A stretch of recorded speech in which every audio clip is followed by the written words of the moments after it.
The April 24th Offshore Wind Advisory Committee hearing. We will start with the Pledge of Allegiance. I pledge allegiance to the flag of the United States of America and to the republic for which it stands, one nation, under God, indivisible, with liberty and justice for all.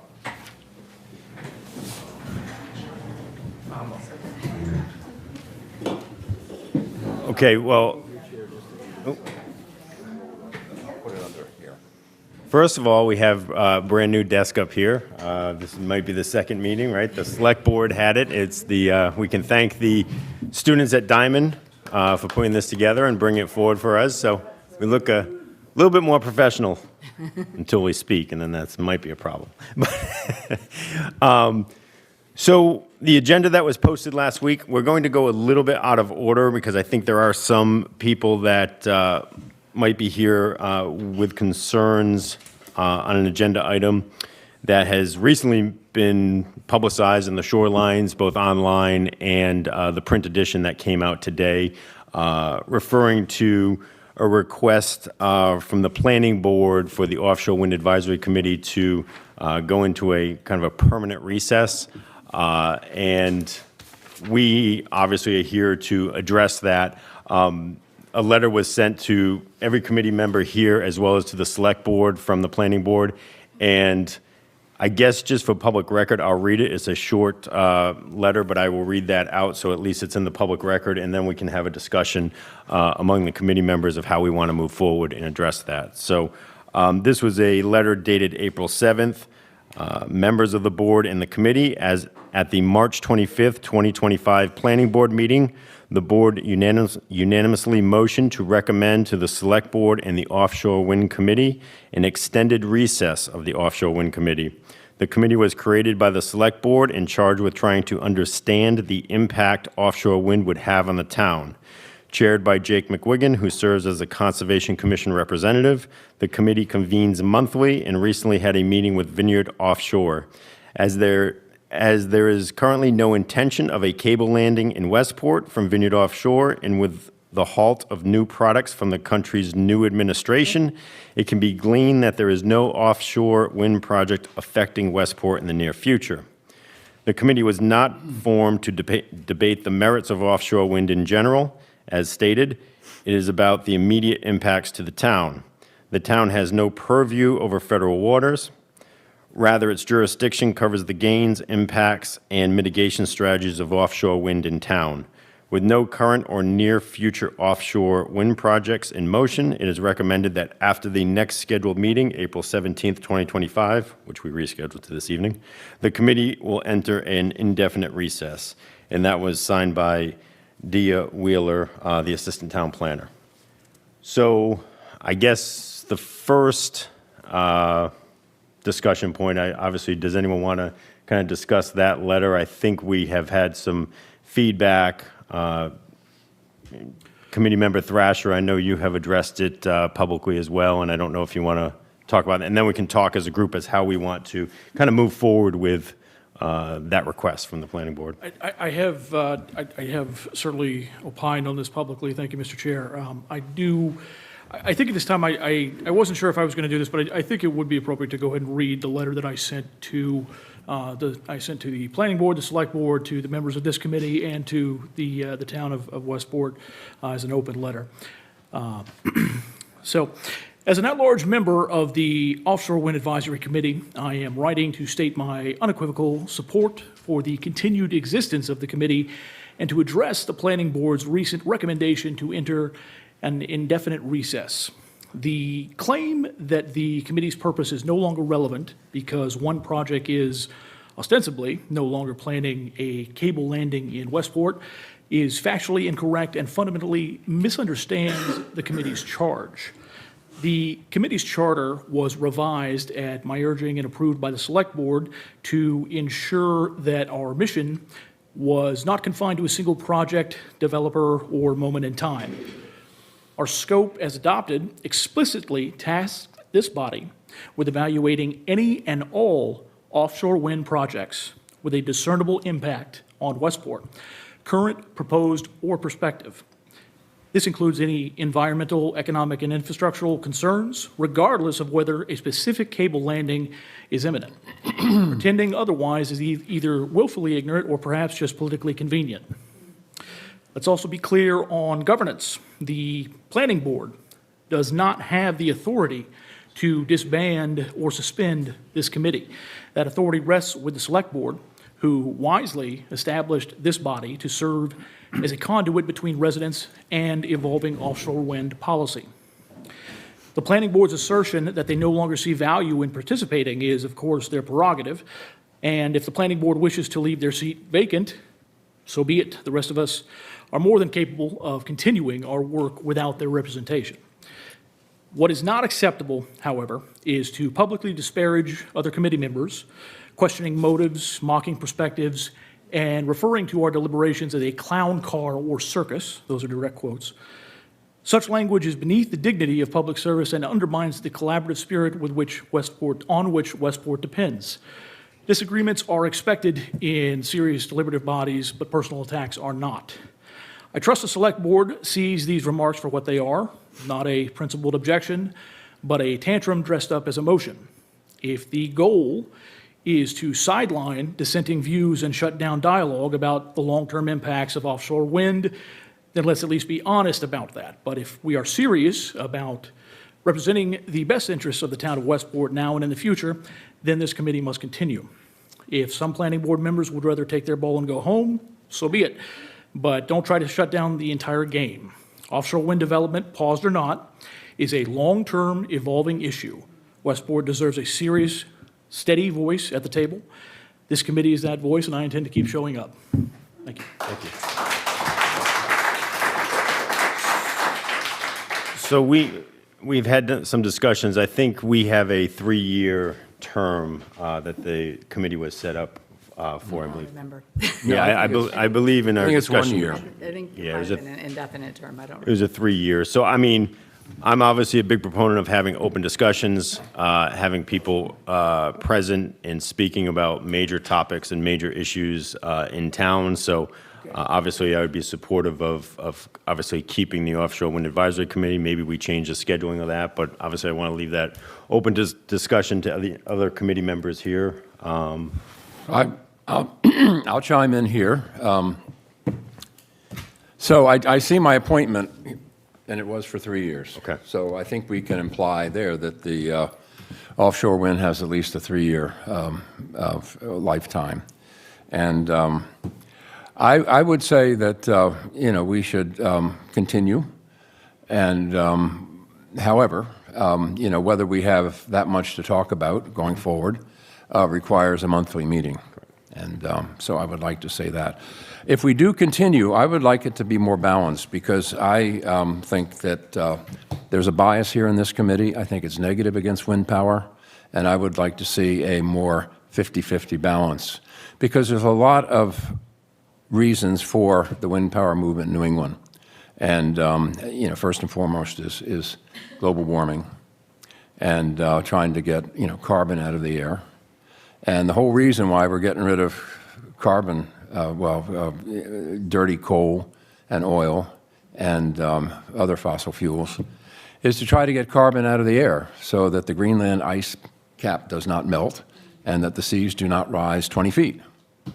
Now, I live at the point up the hill, and I'm at 75 feet above sea level, so I'm okay, but not everybody here is okay. And I think that going forward, we need a greater balance between wind and not wind. Mrs. Sullivan? Murray's at 75 feet. I'm at 12. So, Coming at you, man. but I think we can make a distinction between urgent and important. Yeah. The urgency of this committee's work may have been lessened because of the, You need to go to the Move the microphone. microphone there. I'm sorry. Is that better? Okay. I think we can make a distinction between urgent and important. The urgency of the work for the committee may have lessened because of the pullback on the part of some of the some of the conglomerates that are trying to move ahead with these projects, but the importance of it hasn't changed. So, and I think one of our speakers tonight is going to talk about the need to do a lot of work before these projects come into play. And at the watershed, we would like to begin that work. And so I would urge that maybe we change the schedule to meet less often, but the work is important, and I would hope that we continue it. Thank you. Oh, Shauna, you first.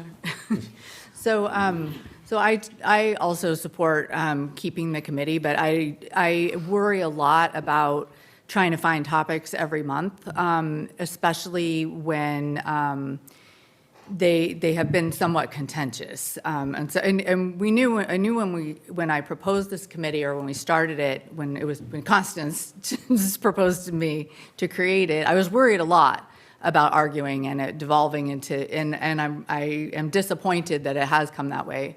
But I do want it to continue, and so my recommendation is to meet no less than quarterly, unless something comes up. Like we heard about the intervenor status that Constance brought to us. Obviously, if some project comes to the attention, then I think we need to meet more rapidly, but I don't think we need to meet more than quarterly without a specific issue. Okay. Constance? I'd just like to address Maury's point. So, in your introduction to your statement, you were making the point that the reason that offshore wind was so important was that we needed to cut down on carbon emissions and cut down on global warming.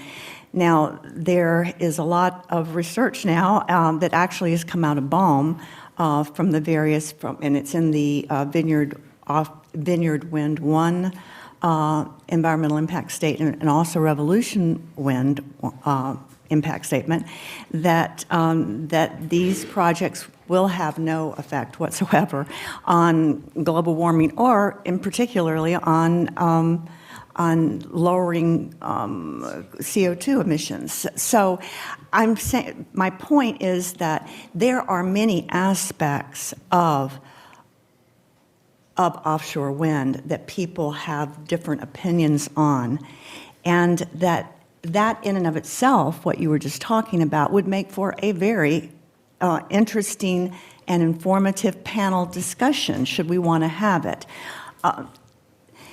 Your point about it being, about this committee being, the bias being against offshore wind, well, I'd also like to say that all of, to date, except for tonight, every body that has come before us to present from the state, 6 people from the state, and 2 people from Vineyard Offshore, have all been very much a part of offshore wind and very pro-offshore wind. So even though the makeup of this panel may be somewhat skeptical, I wouldn't say everyone. I think some people are kind of back and forth on it, but I think a few of us have been very candid in the fact that we don't want to see it happen. I think that what is happening is that most of the people, with the exception, I think, tonight of Mike Lombardi that's going to be speaking, everyone else has ties to offshore wind that has come in to present. We do have a problem in that we have not been allowed to bring anyone else to present to us, because then there was resistance that those people aren't experts. So we can't have anybody else come in except for somebody basically from the state or from a wind company to speak to us, because, or from perhaps NOAA, which I doubt if somebody will come up, but anyway, if they do, because, or from a university that's receiving a lot of funding from offshore wind, because no one else is an expert. And because if we broach any of these other subjects, people will get upset. And it doesn't have anything to do with Westport anyway, specifically, so we can't talk about that. So I do have questions about how there are many aspects of offshore wind that are affecting and will in the future affect our town. I hope that we will find a way to be able to, I'm all for panel discussions. I'm all for, having various voices. I hope we can find a way to bring in the citizens of Westport, bring in various perspectives and discuss them, because I think it would behoove the town and this region as a whole to be able to have a forum such as this. So obviously, I'm for continuing with our committee here. Thank you, Constance. Christopher? Thank you, Mr. Chair. Constance did mention one of the things I wanted to touch on was the balance, because I do think we've done a good job of providing forums and for presenters who would present a pro-wind perspective. But I think it's really important. We talk about the fact that we've been told that a Westport cable landing is no longer on the table. The fact remains, however, that until Vineyard Wind changes their construction and operations plan that is currently on file with the federal government and BOEM, until they amend that to remove Westport from the equation, to me, it's still a going concern. And forgive me, but based on the track record, I can't really trust Vineyard Wind any more than, I don't know, any farther than Constance would be able to throw me, let's put it that way. So I think that until that's amended, we need to be vigilant and pay attention to the developments as they come. Now, I do think it is very reasonable to shift the schedule to a quarterly, and a quarterly and as needed. I think that's a reasonable request. But I do think it's very important that this committee continue. And I hate to say it, but we also need to be prepared for the next, hate to say be prepared for the next disaster, but I think there are those of us who feel that it's only a matter of time until another blade breaks, another spill happens. Like it is very necessary that this committee continue to exist. And I agree with you on that point, that it would be quarterly and then almost as needed if the situation arose where we need to address something specifically with damage or blade damage like last summer. So, Mr. Chair, I'd like to make a motion that we move this committee meeting to no less than quarterly basis and as needed per the discretion of the chair. I'll say Thank you, Sean. I'll take a vote in 1 second. We'll keep the motion on the table, but I know Rick just had one comment to make, and then we can move forward, so. Yeah, I'm sorry. Yeah. Thank you, Mr. Chair. For purposes of discussion Did we get a second on that? throughout the motion, I certainly agree with the motions on the table, but I do have a couple of things that I want to get out and air out. First of all, I want to thank Mr. Thrasher. I think that he was in my cell phone, because when I got his letter is exactly what I have been contemplating writing for a few days. Of course, he did it in a much more articulate manner than I could have. So all of his points in his letter, I think, are worth a read and understanding. This group was formed at the request of the board, the select board. Everybody on this board is a professional in our own disciplines. And I have to tell you that I take offense to what I saw in the shorelines this afternoon, as well as some of the issues that are mentioned in this letter by Mr. Thrasher. Clown car on a circus. That's very demeaning of people who give their free time to this town and who are devoted to making sure that the town in many ways is protected from what could potentially be a major issue. I want to hear from professionals. I want to hear from the people tonight. I want to hear what they have to say. I want to know about what the effect is. As a representative of the Shellfish Advisory Board, I want to know if this cabling comes to Westport, I want to know what it's going to do. How is it going to affect our river? How is it going to affect the livelihood of the people that make their living from that river? How is it going to affect tourism? Those are the questions I want answered. And that's my charge. When the Shellfish Advisory Board sent me here, they didn't send me here because I'm a pretty face. They sent me here. Thank God. They sent me here with a mission, with a charge. So having said that, I fully respect and I fully agree with the mission of this committee. When should we meet? Yes, we should probably scale it back a little bit, like somebody said here. If there is an issue that needs to be discussed, we will be here to discuss that issue, but I don't want to stop learning. Knowledge is power, and the people that come here from outside of this committee are taking time out of their day and their evenings to share their knowledge with us so that we can present a better presentation to the select board. But again, I will say that the person who made the statements in tonight's Shoreline owes this committee and everybody else an apology. This is not Washington, D.C. This is Westport. We work together, we work collaboratively, and we get things done. We don't behave in this manner. I find it just totally unacceptable. So having said that, once again, I do support the motion that's on the table. I want to thank Mr.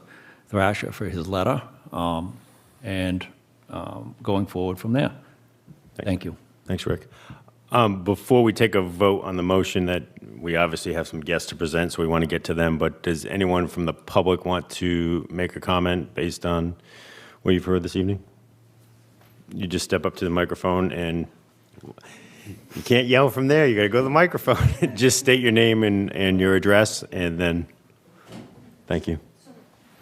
My name and my address? Yes. Bambi Wisbach from 27 Prospect Avenue. Thank you. Westport.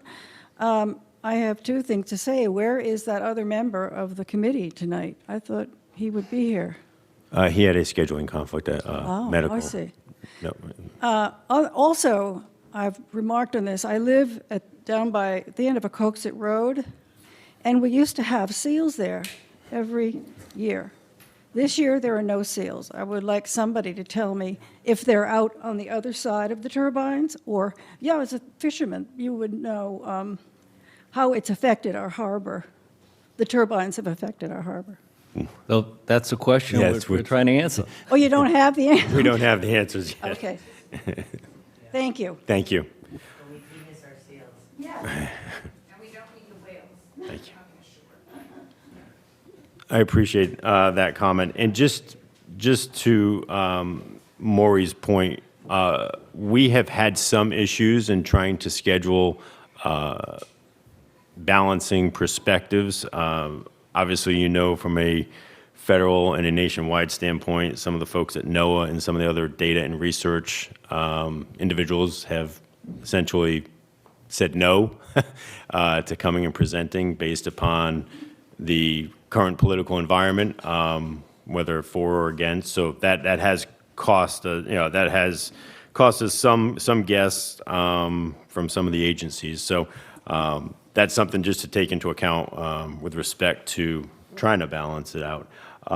So the motion on the table was that we'd focus on meeting on a quarterly basis or an as-needed basis if something came up with respect to needing us, and as Shauna mentioned, the intervenor status as well, if that was something that came up in the permitting process. So Shauna made the motion. I just want to clarify, meeting on a quarterly basis and an as-needed basis, not or. Yep. Okay. And then Christopher Thrasher made the seconded. So all those in favor? Aye. Opposed?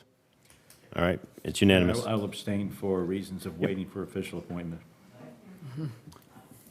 All right, so the motion carries, and we will be looking at, obviously, more of a quarterly basis moving forward, and hopefully getting a balanced perspective of basically presenters.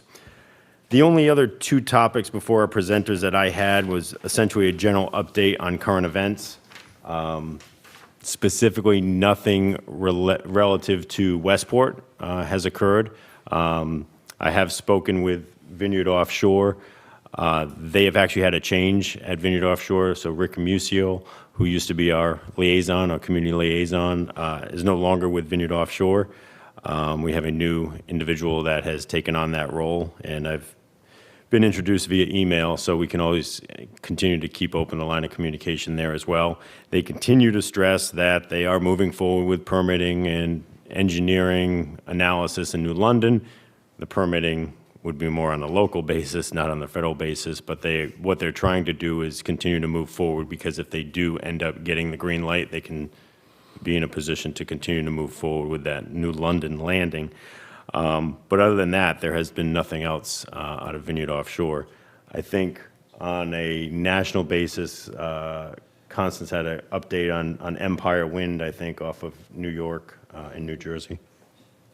And then I'll go to, Mr. Chair. go ahead. Quick question. Since they've changed personnel over at Vineyard Offshore, which doesn't surprise me, do we have a point of contact, a good, solid point of contact with? I do. A woman who worked underneath Rick is now taking over his role as Okay. a community liaison. I have her email, and we've been in contact, just brief introductions via email. So we do have a contact there as well. And then I believe Carrie, who presented with Rick, is still at Vineyard Offshore. She was the second presenter at the big meeting we had a couple months ago. Okay, good, thank you. You're welcome. Constance? Yeah, just a quick update. Contrary to what the planning boards asserted, that there were no offshore wind, there was nothing going on, nothing was in motion right now that would impact Westport or at all, I think they said. The Vineyard Wind and Revolution Wind have started back up construction. They each one have about a dozen more pilings to drive in. They will begin pile driving again on May 1 in a week. There are many, many, many vessels out there. I think Revolution Wind, in a Mariner's report, just reported having 13 vessels out at the Revolution Wind site. So that's what a lot of you are seeing at night, all those lights. And a lot of the Revolution Wind towers are not yet up. They've got the pilings in for most of them. They've got about a dozen left, but the towers themselves are not yet up. And here's an important piece is that, yes, we heard about Empire Wind being halted or being paused by, on order of the Department of Interior of Secretary Burgum to undergo some more for them to review the permitting process. But Sunrise Wind, which is quite a large project, is 84 turbines, so it's quite a bit bigger than either Vineyard Wind at 62 turbines or Revolution Wind at 65 turbines, is beginning construction. And Sunrise Wind and Empire Wind were virtually at the same stage, which was at the very beginning stages of construction. So it's a little disappointing that Empire Wind was paused, but not Sunrise Wind. And Sunrise Wind is right behind, from our perspective, right behind Vineyard Wind in the Massachusetts, Rhode Island wind lease block. So that begins, or it already has begun. So that is a new project that is on top of the other two projects being constructed. Can I just have a question? Oh, I'm very could- blessed. I live at Excuse me. Westport Harbor. If you're going to speak, you have to come to the microphone. So thank you. Hi, I'm Carrie Law. I'm very blessed. I live in Westport Harbor. I live on Brayton Point Road. And I would be all about the wind if it was going to do something, because everyone wants green, right? Everyone wants great stuff. But I'm now looking at like 10 windmills whipping around at night with the red and the blades and all of that. And again, I wouldn't have a problem with it if it was going to work and it wasn't killing our whales or our seals or any of that. So, Constance, like, why did all of a sudden I get 5 more windmills in front of our house? Was that Vineyard, or was that Well, you know, just crazy? the South Fork project is up and running. Those are the ones that are actually spinning. That's Yeah. right next to Revolution Wind, and that's a small project. It's about 12 wind turbines. And so you might I be see 10 seeing- now. You might be seeing And they'd be those. very pretty to me if they worked, but they don't, you know. And then, of course, a lot of the other, and they have, they all have to have lights, the red lights lower down for mariners. Yep.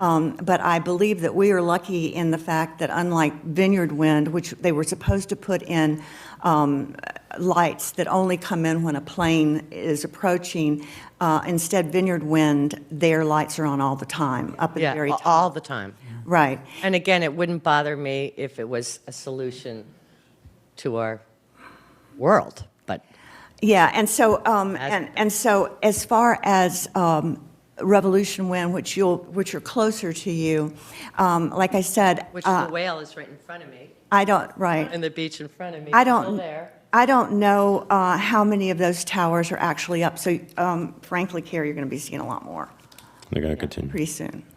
So Thank who you. does those wind turbines? Just who you just said? Has nothing to do with Westport. It has everything to do with the Vineyard Vine, Vineyard.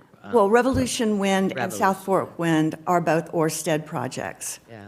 And Vineyard Wind is Avangrid Avangrid project. So, but they're all happening at once out there. And now we have And it's another, continuing. That's, and now we have another one, which is going to be built out. and we see the mothership right outside our house. There'll be a lot of ships out Yeah, there. there's a mothership out there.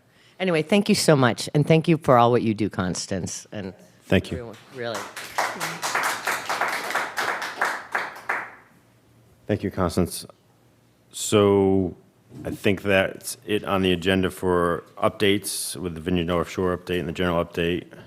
Next will be a presentation by Kevin Stokesbury. He's Dean of SMAS at UMD. Apologize for the technical issues, but I think you can make do. So. Can you guys see? I'll close the door here. Thank you, Kevin. Sure. And so I'm Kevin Stokesbury, and I live at 174 Reed Road, just up the way. I've been here for 26 years in Westport. And yeah, I moved here to work with SMAS. I came down from, I worked on the Exxon Valdez oil spill and its effect on the herring fishery. I'm a fisheries scientist, fisheries oceanographer. And so I came to work with Brian Rothschild, and then have moved up to eventually taking his place. So I get a quick presentation. I hope you guys can see it, and if you can, I'm glad to make it, send it to you as well. So at SMAS, we're trying to, we focus on ocean change, coastal resilience, food security, which for us is primarily the fisheries, also some work on aquaculture, and then renewable energy, but at SMAS particularly it's the effects of renewable energy on the environment. And so this is our facility. If you haven't been there, I know I recognize a few people in the audience that have, but you can drop down and we'll give you a tour. We've got running labs for experiments in the water. We've got an acoustic tank that we can do both animal behavior and also AUVs and that type of stuff. We've got one of the largest computers, non-military computers on the eastern seaboard, and I'll be showing you a little bit of the results from that in a second. So primarily, our work for the last 26 years has been with fisheries, and my work was with scallops. I worked with the scallop industry to come up with the drop camera system, which provided a more accurate estimate of the scallops on the sea floor. And I think it's important to remember in this kind of discussion that you guys are having that, the fisheries is a renewable energy just like wind. And you don't want to replace one renewable energy with another one. You want to have them both. Each one of these fisheries and lobsters are worth about $500 million a year. And then the potential in the ground fishery, although it's at dire straits now, some of that at least is a scientific debate, and I think there's huge potential in the ground fishery as well. Then recently, we've had this, and this is from the World Wind Farm report, but you have this huge increase in offshore wind. It's slower in Europe. In Europe, it's about 28% growth. Here, we were really going fast. Of course, now with the new administration, it's slowed down. But there's a number of areas charted, and before it slowed down, these auctions, the one you were just talking about, Empire and such, these four went for $4 billion just for the lease area. So there's a lot of money involved with it. and it's also overlapping a lot of our continental shelf. So when I think about wind farms and its impact, I think of it on scales, the scale of size. And the first scale is the individual turbine. And really, what this is going to be is a large experiment in what's called island biogeology or geography. It's basically we've been filming the continental shelf since 2003, and I'll show you an image in a moment. But it's mostly homogeneous sand. You're going to introduce these monopoles, and this is basically you're creating islands. So you're going to introduce an intertidal and a subtidal zone. You're going to put scouring down on the seafloor at the base of these, and that will provide habitat. It'll provide a reef habitat. Now, the rigs to reef in the Gulf of Mexico, the Gulf of America, whichever is the right one, I'm not sure anymore, but anyway. That was something that fishermen, recreational fishermen really advocated for because it was such a huge increase in biomass for the fish, but it's a different type of fish than what you have now. So you want to realize that you're going to be experimenting with the environment and how that's going to go. Just the discussion you were just having about how many turbines that are going to be in. To meet the Paris Accord, you're going to need about 2,000 turbines on the coast. It also creates artificial reef, which takes food out of the water column. So there's a little work on the particularly the monopile pile. The most work has been done on the scale of the individual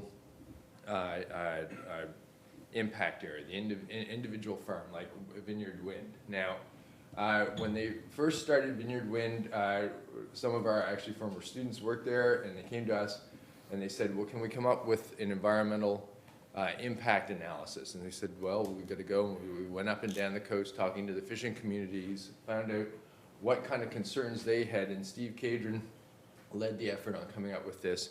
And we found that basically, although there's information for managing the fisheries on the Marine Fisheries Service does it on a large scale, the precise information you need for these particular areas isn't really there. So we proposed what's called a before-after control impact. And what that is that you find an area that you're going to impact and an area that's very similar to it, has the same environment, the same climate conditions. The only thing that's going to change is that it's not going to be built and the other one is going to be built. Because you assume that nature changes, what you want to measure is how much of a different change it is. So if you compare the two, the control area changes like this and the impact area changes like this, then you know there's an impact. And you want to be able to say it significantly, which means statistically significant. So we set up a series of surveys to do that. And to give you an idea, this is the Massachusetts offshore wind site. It's about half the size that was originally proposed, and that was reduced because of the fishing grounds. But there's a lot of companies out here, and so what we tried to do is set up control areas with each of these companies if we're doing these impacts. There's the companies that were proposed to go at the time, and it is on hold, at least some of it. but that initial monitoring plan, that's set up for looking at the invertebrates on the seafloor, the lobsters and crabs and such. Also, we did drop camera surveys and groundfish surveys, and those are done seasonally to try and get some kind of a seasonal variation. That was approved by both BOEM and NOAA, so it sets the groundwork for that before-after control impact. And we tried to argue, and for Vineyard Wind anyway, we argued successfully that you needed at least 3 years before, and then 1 year during, and then 3 years after, and then continually monitoring it for the life of the project. And so with some of the companies are arguing against that because they think that's too much, but it's not. You know, the fishermen want more than that. Yeah. So anyway, this is at least the structure at the point last fall of where we were. Here's an example of the kind of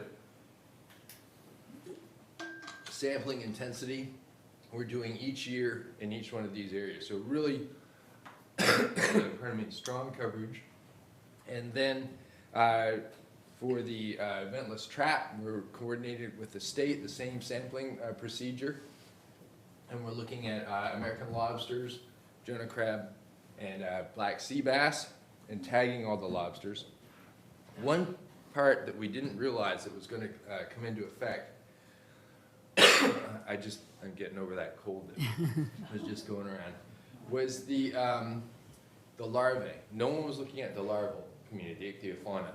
And so we started kind of haphazardly doing that just because we had a larval net and we were going to go out and bait the trap, so we thought we'd take a sample anyway. And this is really blown up. So we're collecting the invertebrates and the vertebrate, juvenile fish species. We put that computer that I was telling you about. This is an FVCOM model. It's a finite volume model, so it gets a higher and higher resolution as you get closer to the shore. So look at the impacts of these wind farms. Most models are on about a 1 nautical mile scale, maybe a half mile if it's really half a mile if it's really good. This is on the scale of about 2 meters to get down to see the actual impact of the turbine.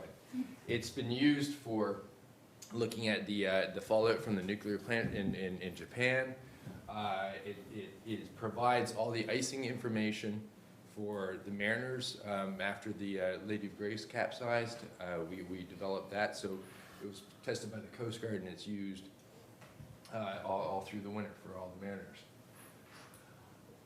So we're going to take that and put that information on larval distribution, and this first work was actually funded by the Scallop RSA. So it's a combination of some of the wind farms are required to pay for the environmental impact studies, but also the scallop industry in particular has really stepped up and to take a look at this and the distribution. So here's an example of the model going.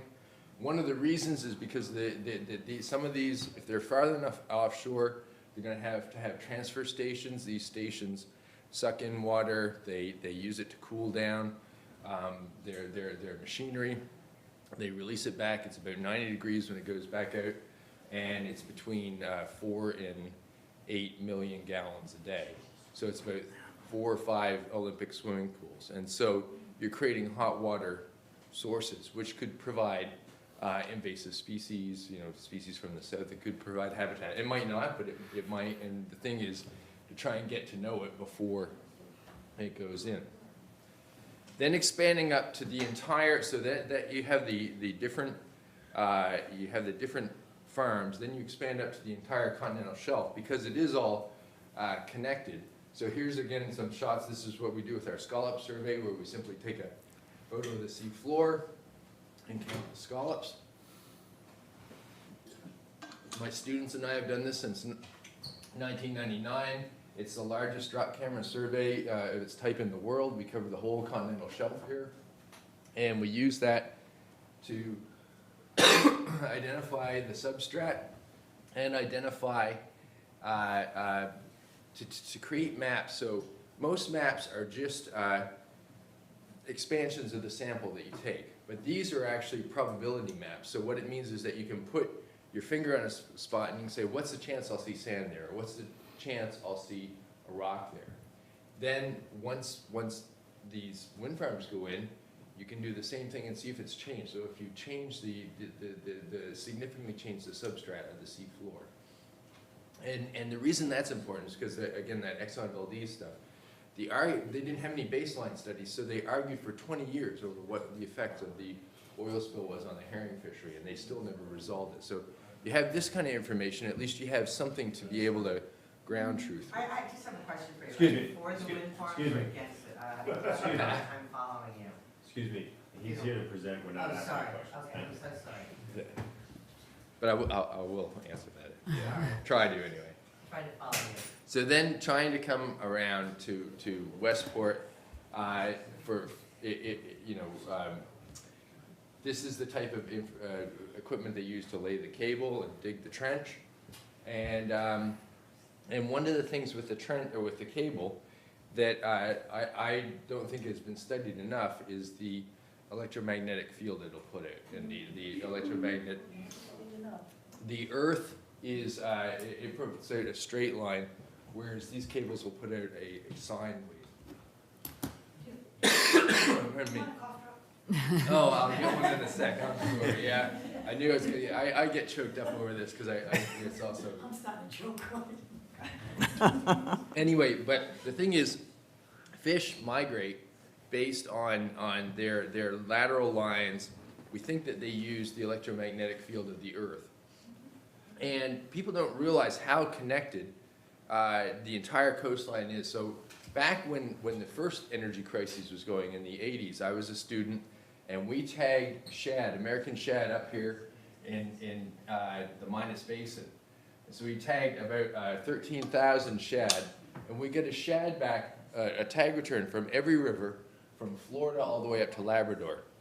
That means all those fish migrating out of these rivers after spawning, migrating up, feeding for the summer in the Bay of Fundy, and then migrating back. And so how did they do that? And that would include, of course, the Westport River and the fish you get there. So if they're using those lateral lines, then maybe you need to know it.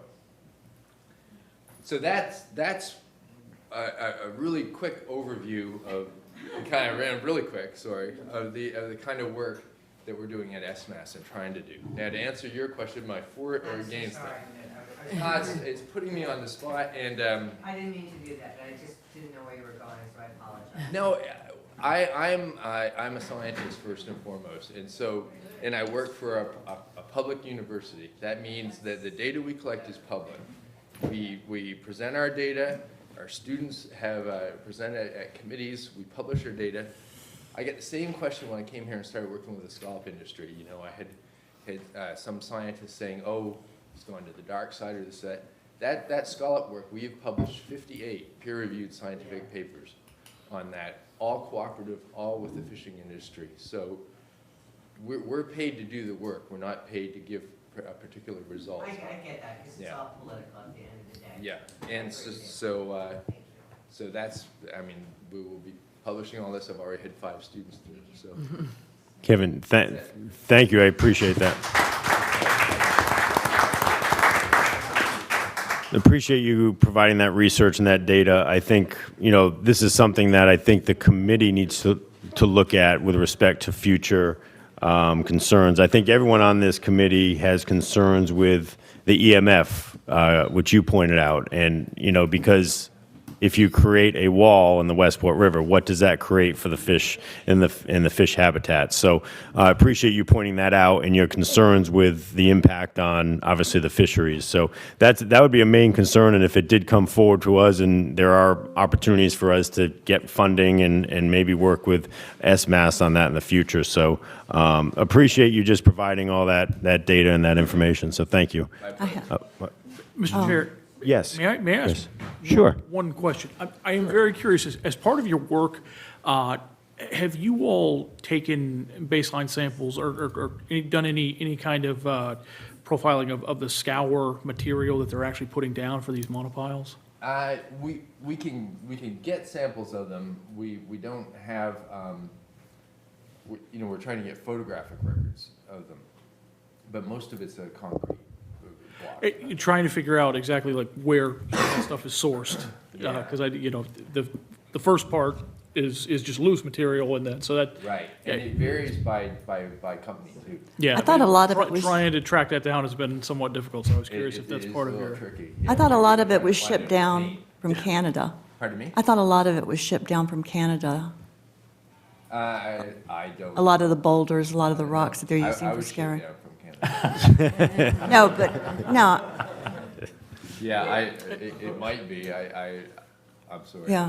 I can't tell you. I just have a comment, and perhaps there are people in the audience that might have questions too, but I just have a comment that, thank you for that, and it's a pleasure to meet you. You know, you talk about it being an experiment.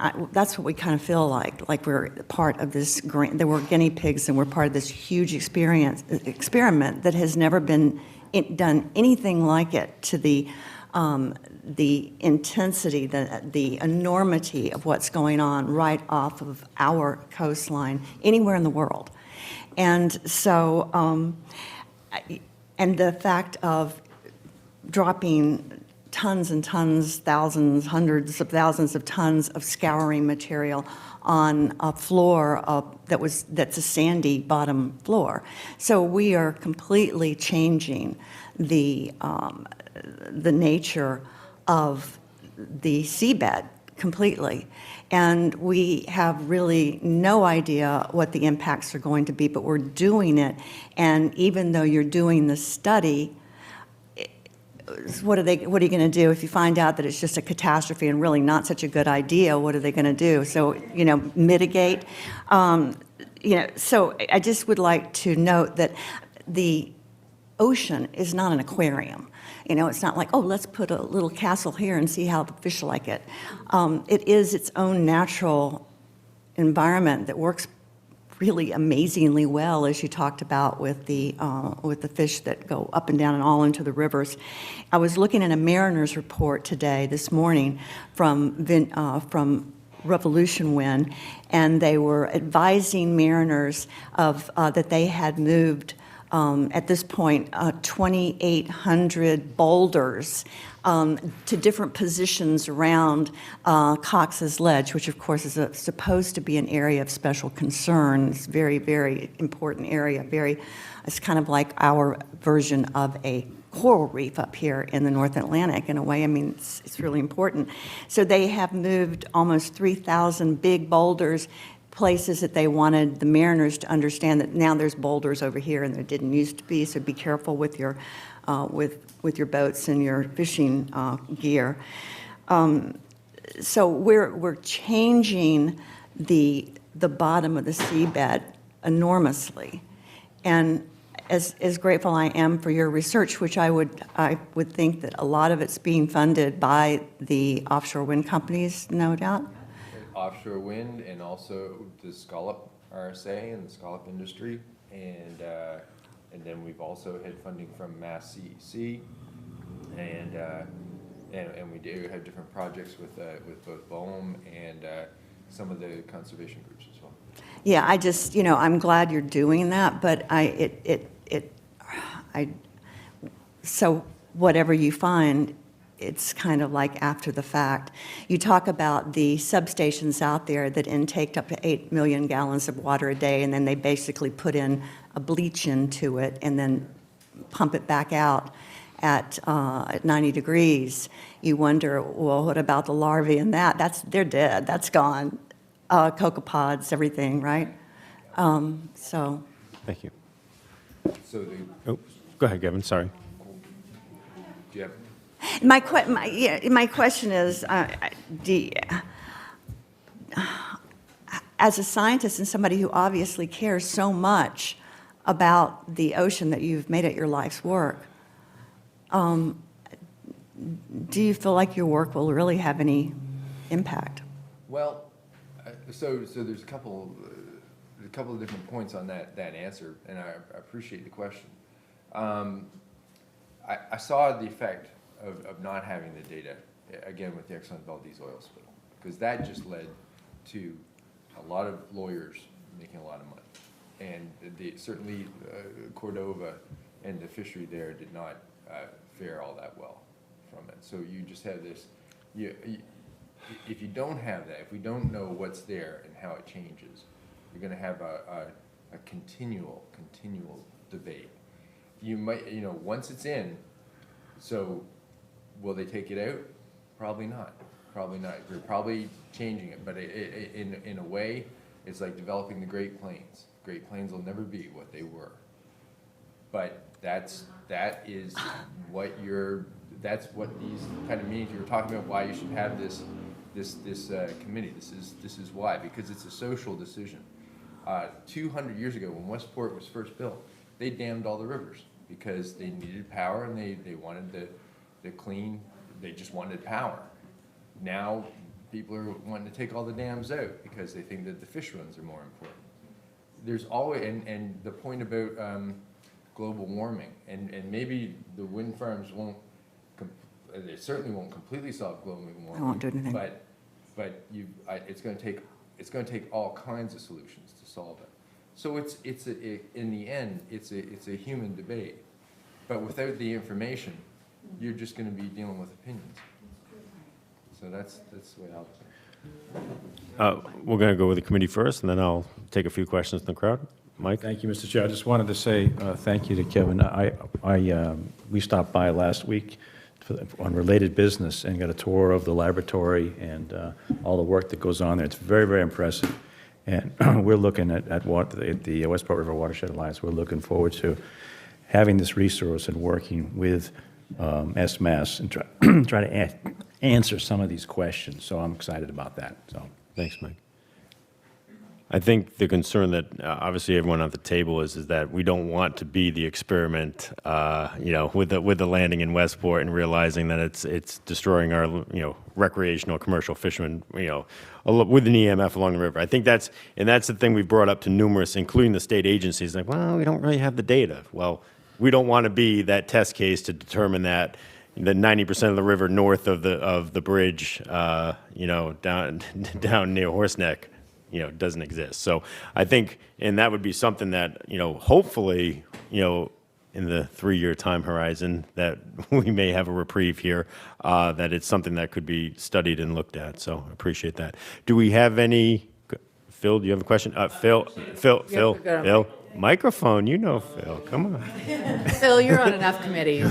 Come on, Phil. So I'm just curious about whether or not all the platforms in the Gulf of Mexico, the drilling platforms, are they comparable to this? And can you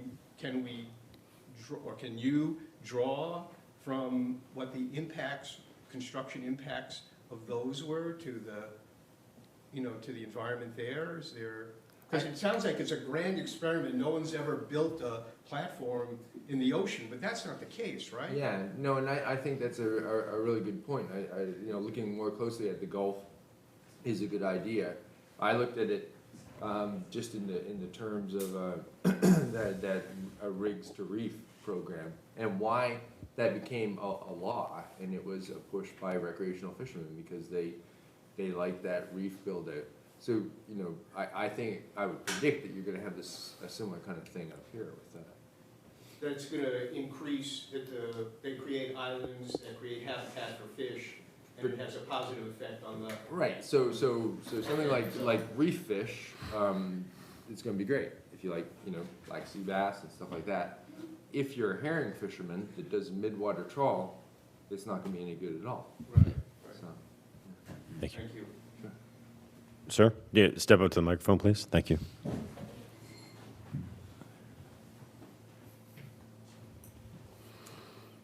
John Herron, Dartmouth. I have a question. I know you studied tidal patterns, currents, silt depositing in other areas. This past summer, one blade deposited 40 tons of crap and toxic materials. What kind of forecast can you outline for the current patterns for this summer in case we have a hurricane? And would you suggest the town of Westport, Dartmouth, and other towns do in preparation for that? well, that's a good question, John. I would say, my advice, and I know no one wants to contribute more funds and stuff, but you might want to start getting some kind of fund together and some kind of a emergency plan, because accidents happen, and that blade, Right, I've heard a board member say, yes, you can sue, we can get money from Clean Harbors and some other things. But as you know, with Exxon Valdez, it takes years to get that money. The DPW Westport's going to have to use reserve fund transfers for transportation, storage, mediation. There's not enough money left, so you have a big decision to make. You can, I will say this, and we can certainly talk about it more. We do that, so that model that we had, the FV column, when the Air France bus crashed off Brazil, they put together the debris field, and they gave the information to Dr. Chen and his group about where debris goes.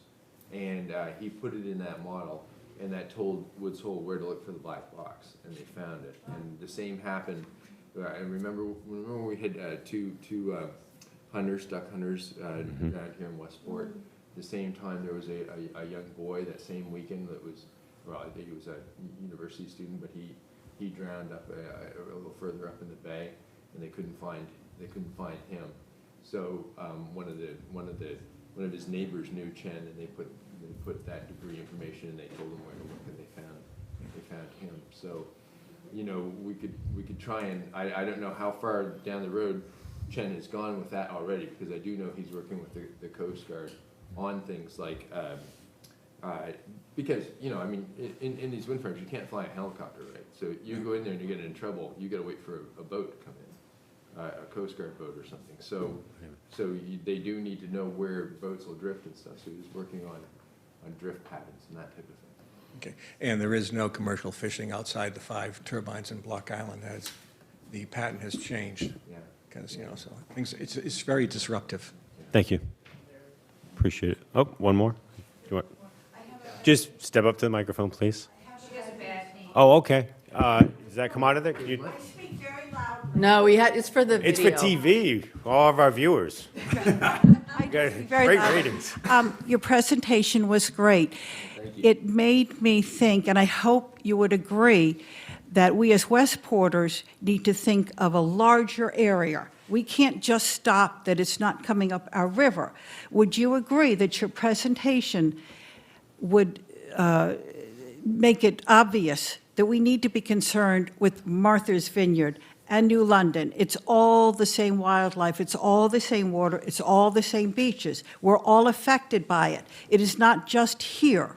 And as Westporters, we need to realize that. And I believe your presentation made that obvious. I absolutely agree with you on that one. Thank you. Kevin, appreciate it. Thank you very much, sir. Thank you. So we have another presenter, Mike Lombardi. He's from Lombardi Undersea, and want to give us your own little synopsis of your research that you've done here in Westport and abroad in Rhode Island as well. So, thank you, Mike. Thank you for having me and everybody for attending this evening. I'm going to present a little bit about the blade failure that occurred last summer. Is anybody not familiar with the blade failure? Thank you. So there's most likely information here that is familiar, but bear with me. And I say that because one of the controversies with this blade failure has been the response and the means of communicating the issues related to the response. So why I think that's important is different backgrounds interpret information in different ways and convey that information in different ways. So I'll tell you a little bit about my background, and you'll see throughout that weighs significantly on how I've interpreted the accident itself, the debris that resulted, and how we should move forward to address that as a community moving forward. So that's me, Michael Lombardi. The actual research portions of this were done collaboratively with the University of Arizona, as well as researchers at Northern Illinois University. So I myself am not an expert in plastic pollution. I don't claim to be. I am not going to assert such. But the folks I collaborate with on that portion of this are experts in environmental pollution and plastics. That said, I'm a marine biologist by training. In the early days, I went on to a career in industry as a commercial diver that performed marine construction and salvage. I've actually done quite a bit of work in Westport. I don't know if anybody recalls several large rocks being demoed at the mouth of the Westport River. Yeah. This goes back to probably 25 years. I did the drilling personally on the rocks. So I've been involved in heavy marine construction, primarily inshore. I've been involved in a variety of salvage projects, and I picture these because these are vessel salvages, but they're all large vessels. So I can speak well to what's required to remove heavy debris from underwater, how debris disperses in the water, what the reality is of a salvage operation in terms of what is recovered versus what should be recovered and what actually was recovered. There are certain things that happen in the field that often aren't discussed. It's just kind of the law of the sea. So I'll touch on that a little bit. But I've been involved in dozens and dozens of salvages, from large fishing vessels, which have required well in excess of 60 or 70 tons of buoyancy to raise. So basically sized objects similar to the blade that failed.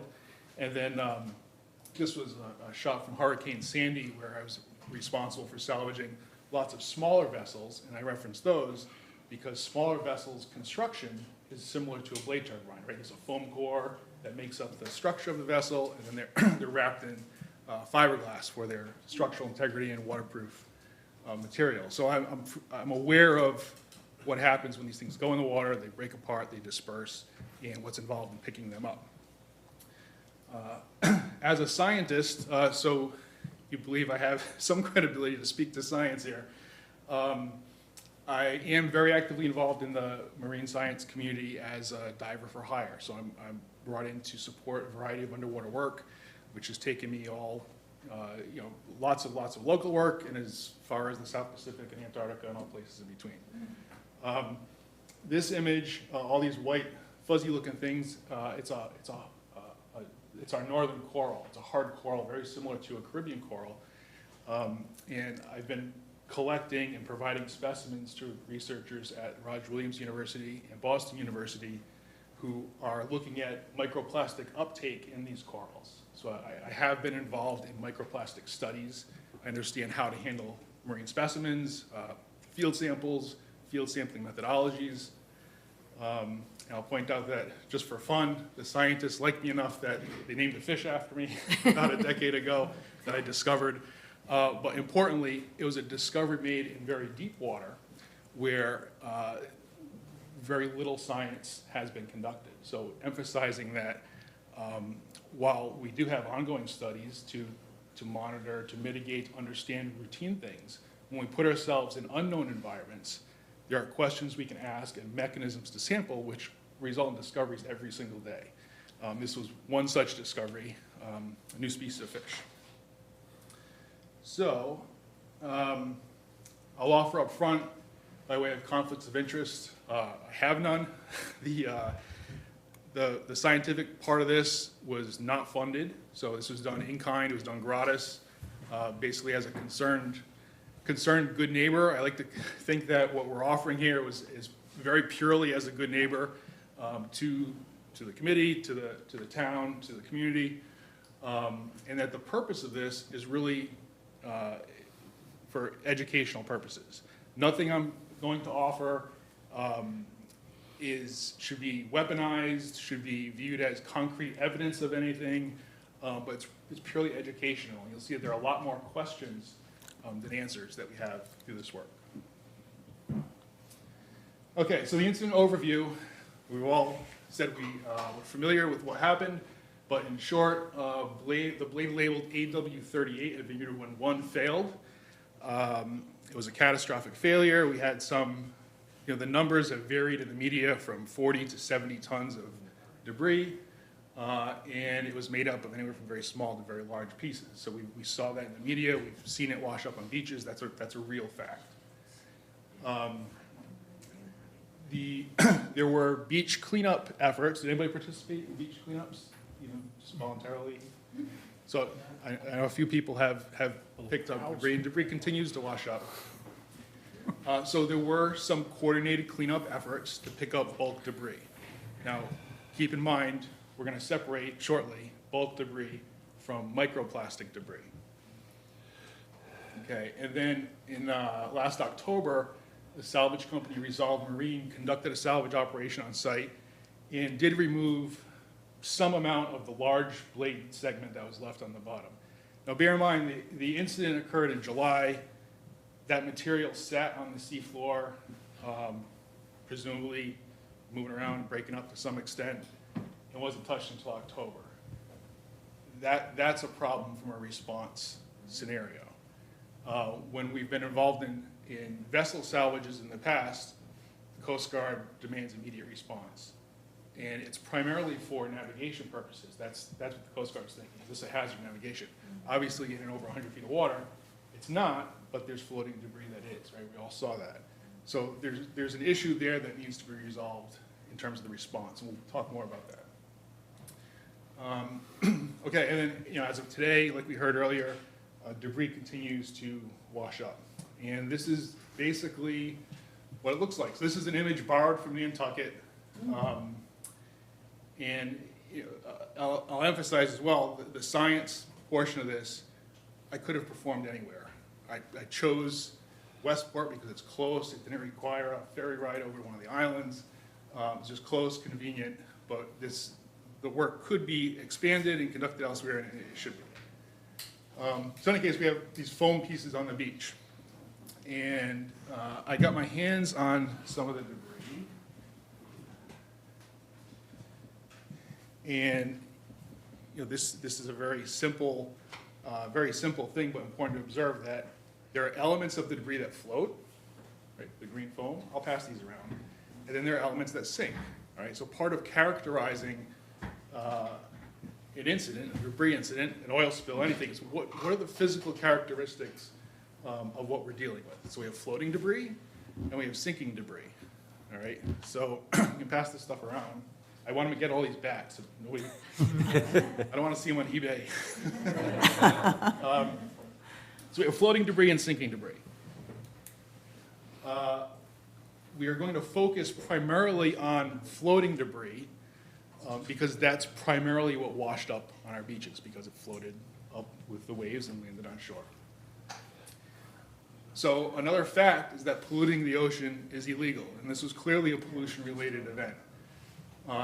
So one of the first laws in the United States that spoke to marine pollution is the Marine Protection Research and Sanctuaries Act, dating back to 1972. And of course, all these things, they change, they evolve, but the principles are that there are several things that are not permitted in terms of marine pollution.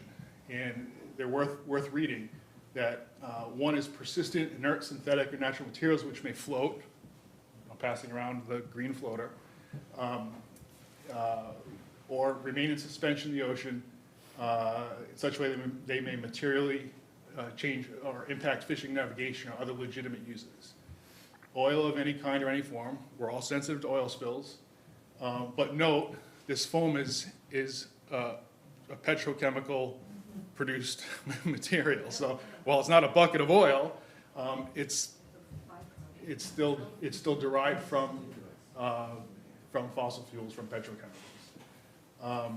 That's not permitted, and any known carcinogens, mutagens, and teratogens are also not permitted to be dumped or pollute the ocean. As time evolved, there are a whole host of laws and regulations and so on related to marine pollution. But I wanted to point out this one as well, the Marine Debris Act of 2006, which established a program administered through NOAA, the Marine Debris Program, with the purpose to identify, determine sources of, assess, prevent, reduce, and remove marine debris and address the adverse impacts of marine debris on the economy of the United States, marine environment, navigation, safety. So that, when I read that, I actually only stumbled on this piece maybe a week or so ago as I was putting this together. That is what happened and we're upset about. Right? There has not been a sufficient response to this pollution event. So, and if you dig through the various paperwork associated with wind farm projects, marine debris and pollution risks like this have not been identified in the environmental impact statements. It's another major concern. So not only is responding to the pollution an issue, but we haven't even identified it as a risk in these projects. Consequently, we don't have mitigating strategies. What do we do with debris? There will be another blade failure. It's a statistical probability that another blade will fail. It's a fact of life. There are known failure rates on wind turbines, terrestrial turbines. It's the same fundamental technology that's gone offshore. There will be another blade failure at some point. So we have to ask the question, are we prepared for a blade failure response now or in the future? So to John's point, a plan in how to respond, clean up, mitigate, and so on, would be an important consideration for the town and others. So what was done in response to last year's failure was a report put out by the firm Arcadis. I know Arcadis well. I've worked for them and with them in other very large-scale municipal projects. Internationally reputable firm, very, very capable of doing anything that you would assign to them, but they're also very careful. So as we're going to go through portions of this report, and I'll point out a few things that, in my opinion, my very professional and honest opinion, they need to be challenged on. So in the methodology that they described in this report, has anybody seen this report? It is out there online in any number of places. I'm sure we can circulate it. It's not overly long. It's, a 10-page kind of thing. But their response was to prepare a conceptual site model. This is a management tool cited within the Massachusetts Contingency Plan, and it's defined as a site-specific description of how contaminants enter the environment, how contaminants have been and may be transported within the environment in routes of exposure to human and environmental receptors, that provides a dynamic framework for assessing site characteristics and risk. So it's all about risk. What are the risks? How do we model the risks? How do we mitigate the risks? And how do we manage these risks when an accident does come to bear? So I read through the report, and I personally was not very satisfied. I wasn't getting the information that I wanted, nor that I expected of the parties involved. So I set out to do a little bit of independent research. So I was very kindly provided with some additional debris, which came from Elephant Rock Beach here in Westport. And at first glance, right, we have this floating stuff and this sinking stuff, but there seem to be three distinct materials. You can't see it too well here, but that sliver, what turned out to be the sinking piece, is a fiberglass shard, right? So it's resins and fiberglass. And then two colored foams. One was a darker blue or green, and one was close to a whitish color with a tint of green. They felt the same. They more or less structurally looked the same, but we treated them as separate samples to move on for analysis. So we wanted to understand, is that actually, is it actually blade debris, right? And what is it that we're working with? So we sent these off to the University of Arizona, and they use a technique called FTIR, which is Fourier Transform Infrared Spectroscopy. So we take this fancy instrument, we put the samples underneath, and it basically gives us a fingerprint of the materials. And we won't get into this too far, but does everyone remember what was the movie? Medicine Man, right? The Sean Connery movie. So it's a different instrument, but the idea was we can get this fingerprint, right? This profile of chemistry, and use that to guide continued investigation. So this is the fingerprint of that sample one, that fiberglass stuff.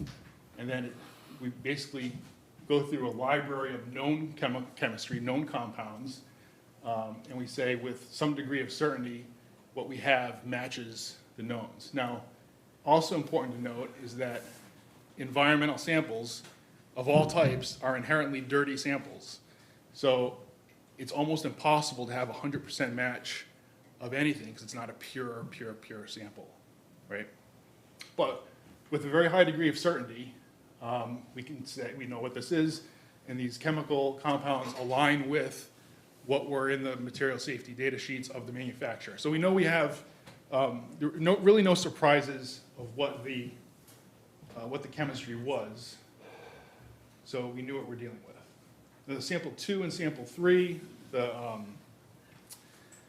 darker blue or green and the lighter colored material turned out to be the same thing, discolored for unknown reasons. But they're both a polyethylene terephthalate foam, so what we call in short a PET foam. It's a structural foam. Might as well pass that around.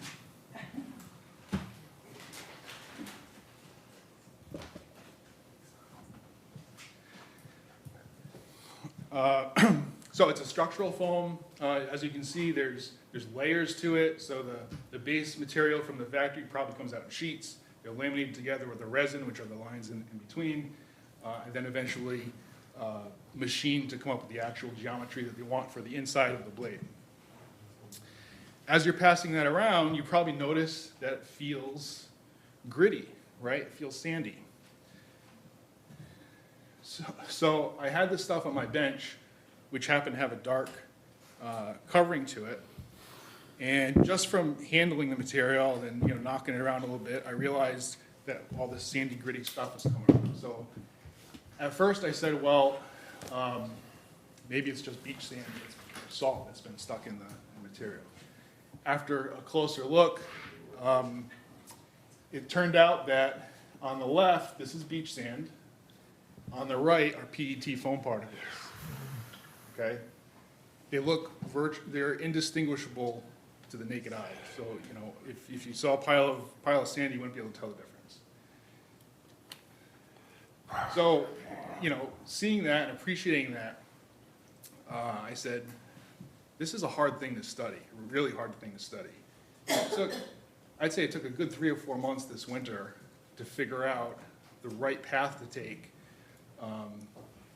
to move beyond this basic kind of physical characterization, like what are we working with? So, this comes back to our CSM report from Arcadis, and this is their actual conceptual site model. This is where I think the community's been done a disservice.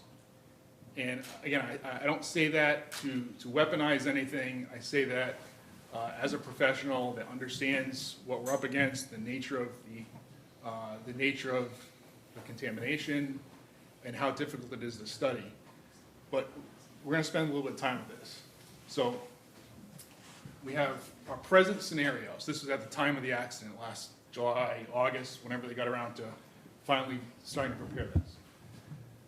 Present scenario. We got the shoreline debris, floating materials, so the stuff that was offshore that the fishermen were picking up, and then deeper deposits. Deeper deposits are materials still on the seafloor. And then human exposure routes, aquatic exposure routes, and physical or environmental fate and transport. So that's how they kind of categorize the level of risk for the materials in these environments. The present scenario leaves a lot of room for our imaginations, right? There's no reference to deeper deposits. That blade was out there from at least, the big piece of blade was out there from at least July to October. There's no reference to that in this study. It was there, for sure, but there's no reference to it in the Arcadis study. Now, for human exposure routes, it says direct contact is moderate. So that means, yeah, you go to the beach, you see a chunk of foam, you probably pick it up and put it in the trash. Is it a high risk? No, probably not. They called it a moderate risk. They didn't assess any uptake mechanism. I guess they're assuming that, how would you uptake a chunk of plastic? We're not going to go take a bite of a piece of plastic, right? Even an animal is not going to go eat a large piece of plastic. But that's not the likely uptake mechanism for plastic pollution. The likely uptake mechanism is via microplastic ingestion. We'll get more into that. Aquatic exposure routes, are considered similar to humans, right? So physical contact of a marine specimen encountering a large chunk of foam and that affecting them, yeah, probably pretty low. It's probably unlikely that an animal is intentionally going to consume something like that. Are there issues? Could a large filter-feeding organism consume that? Sure, they could, but it's probably a low risk. Now, I want to jump to, we can have all kinds of fun up there, but I want to jump to this, where they consider the future in potential future conditions, okay? Now,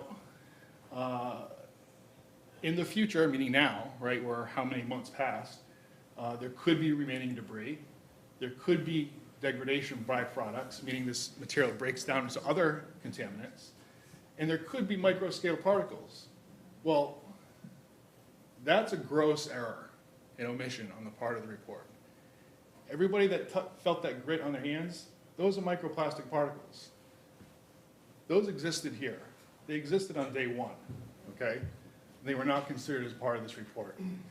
So they go on to say that further evaluations will consider the potential for degradation, yada, yada, yada. So they leave open what could happen, but ignored what actually did happen. So to show you how obvious this is, and this is why I really question how that report was prepared and distributed, because this is so obvious. So we're going to do an experiment. Does anybody doubt that these things, after handling it, shed microplastics into the water? No. No, okay. All right, well then in that case, I just want 3 volunteers. No, you don't. You get that? No, no, okay. I do like how she checked, though. Yeah, keep foam and a test tube. Anybody else? Confirm. Spreading plastic all over. Okay, and the tube is just fresh water. Right? So Oh, I realized, sorry. nothing toxic, nothing scary. That's not even their fault. Take your foam, your piece of blade, place it in the test tube. These are snap caps. Or you can twist them off. Yeah, either way.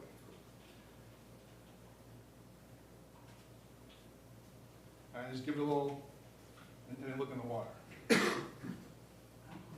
I am witnessing particulate matter. That's microplastic contamination. That existed the second that blade hit the water. Not 10 months later. It existed the immediate time that hit the water. That's an obvious error or omission on the part of those who prepared the report and distributed to the community. So, knowing that we got all these little bitty pieces of plastic that were distributed in the environment, I decided to make a trip to the beach. Feel free, pass them around, give them a little shake. It's not just plastic. But, so I took a trip to the beach in late October, right before Halloween, I think. It's Elephant Rock Beach, the parking lot, the clubhouse, and that's about where I decided to sample. I could have done this work anywhere from. You had enough to choose from. I had enough to choose from here to Nantucket or beyond. But just for sake of gathering more data, I stopped there. And understand that, again, this is not a hugely quantitative study, large scale, that needs to happen. This was a tiny, tiny speck of information to help guide discussion and hopefully inspire the work that needs to happen. So we found a method for acquiring beach sand for the purpose of studying microplastics. This is not an uncommon thing to want to study in the world. And that technique required taking a meter squared frame, call it quadrat, place that on the sand, and then gathering about the top ½ inch of superficial sand. And that's was our starting point. That's what we're going to work with. I took, the sand was damp, I let it air out for a few days to dry, and then took a subsample that weighed about 1 kilogram. This is 1 kilogram, just so we have reference to the volumes that we're talking about. This is 1 kilogram of sand from Elephant Rock Beach. And this went off to Northern Illinois University. So at Northern Illinois, now the question was, we've got a fingerprint, we know we're working with the right stuff, we know it breaks down into microplastic particles, but we want to know how many particles are there, what are the particles, what are the source of the particles, what's the size distribution of the particles. There's all kinds of really fun science that can be done there. They use a different technique called LDIR as opposed to FTIR. So LDIR is laser direct infrared imaging analysis. And you can see in the image, we're talking about analysis of like particle level stuff. So each little plastic particle is being analyzed and given a fingerprint. So we can say it's this PET foam, it's some other contaminant. And then we end up, after this analysis, we end up with a list of microplastics that are in 1 gram of sand. So that machine analyzed, we had this to start with, so we had plenty of extra material, but this analysis comes from this, about 1 gram of sand. And what that says is, in 1 gram of sand, you've got this number of particles, plastic particles. So we'll kind of dissect this over the course of a couple slides, but the high points are, you got a lot of polyethylene in the sand, you have a lot of PTFE or Teflon in your sand, you have a lot of rubber. We'll get into this a little bit more, but it turns out that there's quite a lot of plastic at Elephant Rock Beach. Now, what is it and what does it mean? So the total plastic particles per kilogram, right, about 159,000. It sounds like a lot, but that needs context, right? So the averages, clean beaches can be in a couple hundred particles per kilogram. Very, very dirty beaches could be millions of particles per kilogram. One sample, one frame, 1 kilogram, 159,000. So we can't definitively say that means much of anything, other than from that square, we have 159,000 particles per kilogram. PET foam only, so our contaminant, works out to about 4,000 particles per kilogram. So there are 4,000 PET foam particles in here. Now, we still don't know if those are it's the same PET foam that came off the blade. It's PET foam, right? We'll come back to that. What is the unit you're using there? MPs are microplastics, so the actual number of microplastics per kilogram. And what's that in like ppm, like something that we would understand, right? So, Yeah. so this, I mean, looks large, but is it large? I mean, in scale of. It's very, very relative. Yeah. So, did I have it on the previous slide? Let's see. Yeah. So there are, a worldwide number of studies, huge numbers of studies on microplastics from beach sands. The average is about 590 to 650 particles per kilogram. We're at 159,000. So we have a particularly dirty beach. We'll come back to why that is.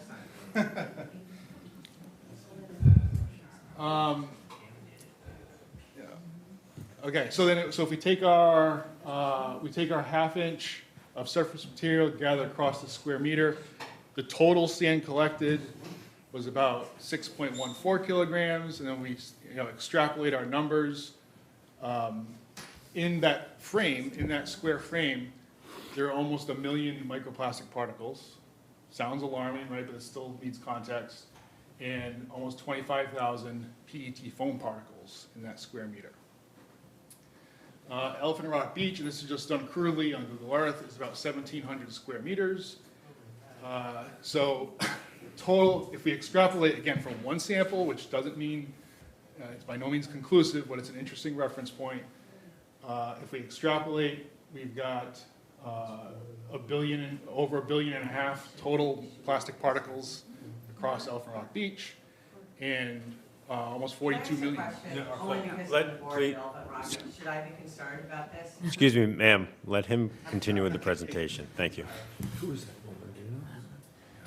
Okay, so are there issues to be concerned with? Are there environmental issues? Well, again, the intent is not to weaponize this or be an alarmist, because there are plastics everywhere. There are plastics all over this room. There are plastics on our clothes. in the devices we use every day, in our food, in ourselves. There are plastics everywhere on the planet. It's a major issue. In terms of PET foam, the culprit in our incident, PET is highly resistant to degradation, meaning that what we see, what we picked up at the beach, will be there a very long time, if not indefinitely. The degradation process, it's impacted by all kinds of factors, UV radiation, temperature, microbial activity, but it's very, very slow. So the debris that we saw is here to stay. Now, that factors into what do you do about a future issue, right? You can't see it, right? You've got 4,000 particles in here that you can't see. What do you do about it?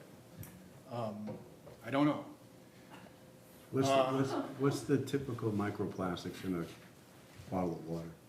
You know? In like numbers? Just I don't know. curious, because everything is plastic. Yeah.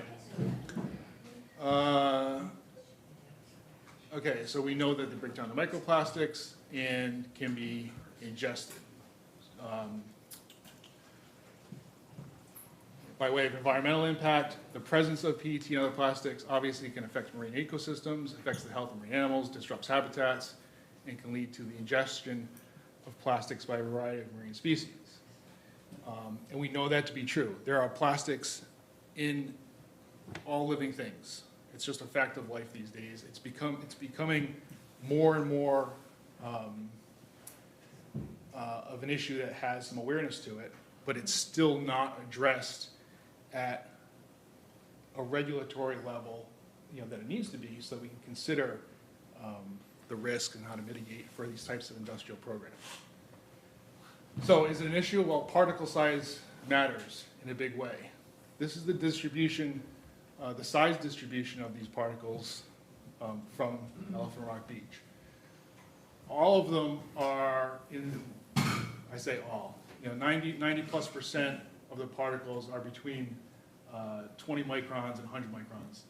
That's like the sweet spot for food, for a variety of marine life.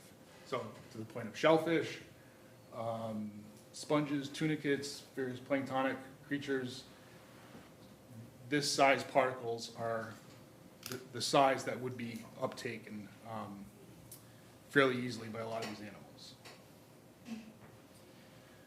By way of human health hazards, I've been emphasizing PET plastics, they're common, they're already in the environment, but they're not supposed to be ingested, right? So the mechanism of entry into a human is what needs to be considered. So, how would this be an issue at the beach, right? If you see the piece of trash and pick it up and throw away, is it a problem? Not really. But you have the kid sitting there with a sticky peanut butter sandwich and the wind's blowing and he's getting sand and foam in his sandwich and eating it. Is it a big issue? No, because we're all eating it. But it's the cumulative nature of this over long periods of time and continued exposures and continued failures in the future, whether it's another blade failure or some other industrial process that we're affected by. They need to be addressed. So chemicals leaching from PET can mimic estrogen, which can lead to developmental, reproductive, metabolic issues. That's a relatively new understanding of the effects of this stuff. And when I say new, in science, I feel like we work in these 10 to 20-year blocks. So I'd say in the last couple of decades, we've warmed up to the fact that PET foam is an issue for human health. Yet it was not addressed in the environmental impact statements, probably because we're not assuming that we're going to eat it, right? It's enclosed in fiberglass, sitting on a turbine. It should not be entering the environment. It's just assumed, it was a wrong assumption to consider that it would not be entering the environment. So to conclude with some facts, it's kind of like a false conclusion. You'll see why in a minute. Blade debris consists of both floating and sinking materials, neither of which are biodegradable, and consequently, the full distribution of materials relative to the failure site is still unknown and needs to be evaluated and further modeled. Having done salvage of large objects, I can tell you with absolute certainty there are still debris pieces on the seafloor. I would bet my entire professional career on it. No doubt about it, there's still debris on the seafloor.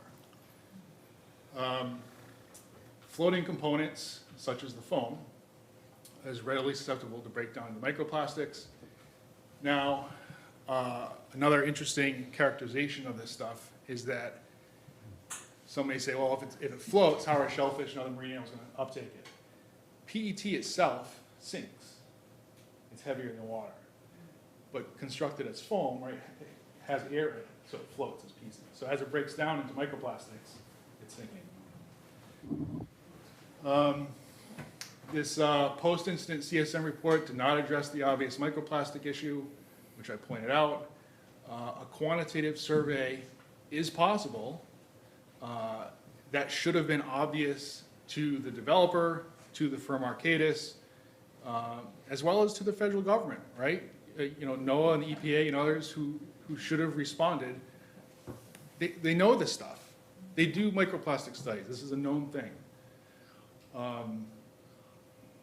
So it's reasonable to conclude that not all the debris has been recovered. There are unquantified risks to the environment and to human health. And a baseline condition assessment of microplastic disbursement should be established as soon as possible. Now, similar to Kevin's presentation about understanding baselines, yeah, ultra critical. And in this case, the ball was dropped in a big way. So we have, 4,000 PET foam pieces in here. We have no idea whether they're blade foam. I can guarantee you that some of them are. We don't know how many of them are from the actual blade versus were already in the environment. So, how can we be so sure that the PET we detected was from the blade failure? Well, like I just said, I'm 100% confident that some portion of it is, right? I showed you that with our little experiment that we passed around. And we've all seen larger debris on the beach. Obviously, with very gentle agitation, it breaks down. There are microplastics deposited on the beach. That known risk was not considered. Therefore, we don't have a good baseline. So for skeptics or those that may still have some denial of the situation, this number, which is high, polyethylene, we've got 32 particles per gram, so in one of these, or it'd be 3,200 particles in one of these. Would you believe me if I said some of that came from the plastic bucket that I collected the sample in? Probably, right? Some portion of that probably came from the bucket, which is made of PE. And then more interestingly is that would you believe that the presence of rubber, which are in very large numbers, rubber, natural rubber, tire rubber, would you believe that those are relics of the Bouchard oil spill? The oil spill that you had here. It says probably a significant amount of that is residual from the oil spill, right? So while it's important not to speculate, you also have to accept common sense interpretation, of your observations. You saw foam at the beach. We have foam in the environment at some level. There are microplastic foam pieces in your beaches. And a shout out to our friends at the EPA. We all have an individual responsibility to report contamination issues of any kind, right? And you can do that individually as a community. That can be reported to the EPA, and they do what they do with it. I don't know. But that's it. Appreciate it. Thank you. Thank you.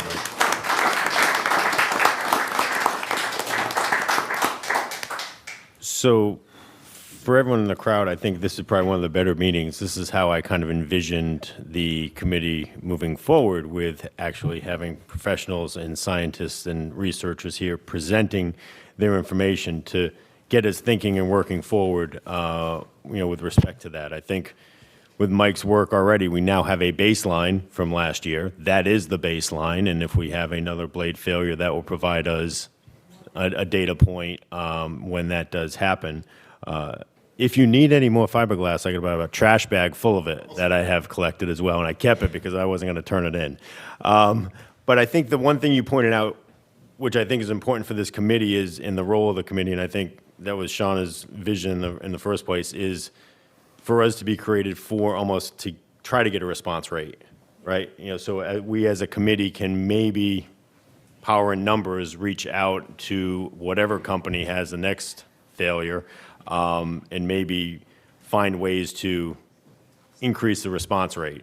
I know last summer was, oh yeah, we're out cleaning it up, and I didn't necessarily see anyone on the shorelines cleaning it up except for the general public that was picking it up, or fishermen. So we appreciate you kind of pointing that out.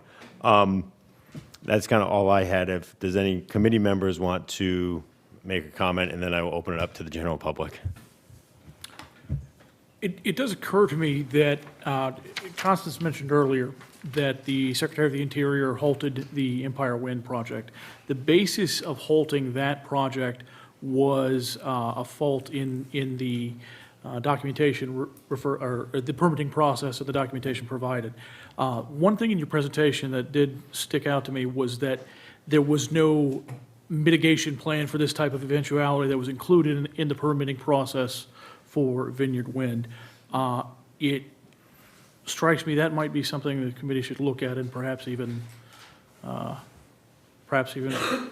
to take some sort of action, give to the town to take some sort of action, and perhaps even something as quick as a letter to BOEM or to the Secretary of the Interior or the Interior Department might be worthwhile, because that is the failure to include that type of mitigation plan, I think, is a huge defect in the Vineyard Wind 2 project, or excuse me, the Vineyard Wind 1 project.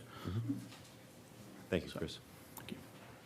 Anyone else? To my knowledge, they have never, the town of Nantucket has repeatedly asked Vineyard Wind since the first week of the blade failure to do water testing sample studies around where the incident took place.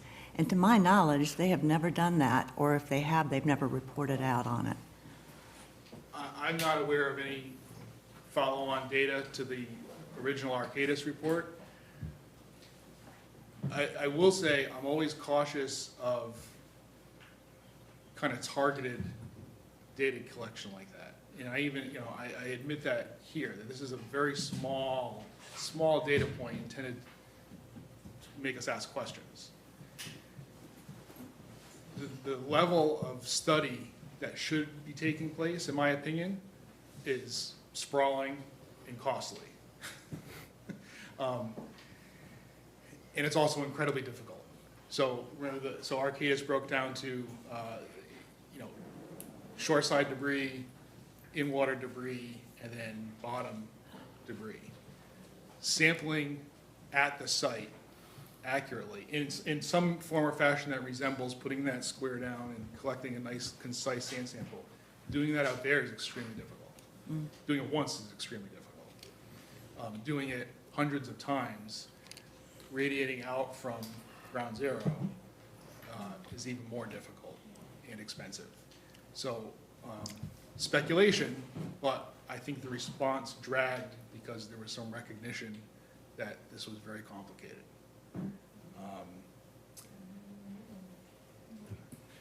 Any other questions from the committee? Okay. Open it up to the general public if anyone has any questions for Mike. I'm sorry. You're good. You're good. I talk loud. On one of your slides, you had mentioned that you lacked the information of the data, so you couldn't come to a conclusion. I want to know if you think that we should trust the data coming from these companies or from any other source. Science is science. I believe data that's presented to me. What should always be challenged, always, is look at the methods in which, and this is why we have peer review, right? This is why studies go out to peer review, and papers go out to peer review, and funding proposals go out to peer review. It's important that the data gathered was gathered in a way that will answer, or get us to answering the question we're trying to ask. If we ask the wrong questions, or misguided question, make wrong assumptions about it, it can be very dangerous. So should we trust data? I don't think there's a global conspiracy to cover up environmental harm resulting from any of these things. Oh, I'm just referencing Yeah. your slide where you did in fact say Yeah. the information wasn't given to you. I'm not Yes, saying there, anything other than there, that. there are glaring holes in, even to go further back, for decades and decades, since long before I even existed, the marine science community has said emphatically, we don't know what we don't know about the oceans. It's a huge place. We don't know enough. We don't know anything about the oceans. It's this untapped environment, right? It's the next frontier. We need more money to study it correctly. If for so long we've been grasping at trying to do it correctly, then we can't possibly have known everything we need to know to take on something that's inherently destructive. I must have misinterpreted. I thought you were surprised yourself when you looked at the data that was missing. That's why it caught my attention. On the CSN. Oh, yeah, no, in that case, absolutely. So, and that's why I'm not afraid to call that an error and omission. And like I said, I know the company Arcadis well. I've worked with them on a variety of projects. They don't make errors and omissions. They just don't tell you. There's just no data.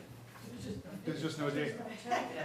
Right, they don't make mistakes. It's a fantastic company. They didn't make a mistake before they. But there was an omission, an obvious omission. You saw it, right, in your hand. There are microplastic particles from day one, no question about it. The second that thing broke, there are microplastic particles. The fact that wasn't considered is an omission. So how can we trust these companies to be honest with us?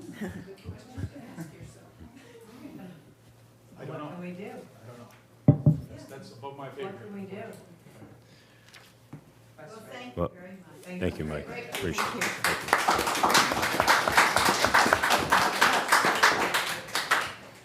Thank you again, Mike. So we only have a couple of, yes. Didn't they have turbines off the European coast? Weren't there any blade break over there? There have been late Is there days any here. information? Sparse. Very sparse. Now, I can tell you from our recoveries, this is kind of a little bit sexy, but the European capabilities to respond to a deep water salvage far exceed what we have immediate access to here, particularly in this part of the country. We have much better deep water capabilities in the Gulf of Mexico and on the West Coast where there's established oil and gas infrastructure. We work in deep water. We've got the robotics, we've got the subs, we've got the deep dive systems. In New England, we just don't have that. So to mobilize in response to that, here, sure, we're bringing people in from, probably from New Jersey, Florida, or even across Europe. There are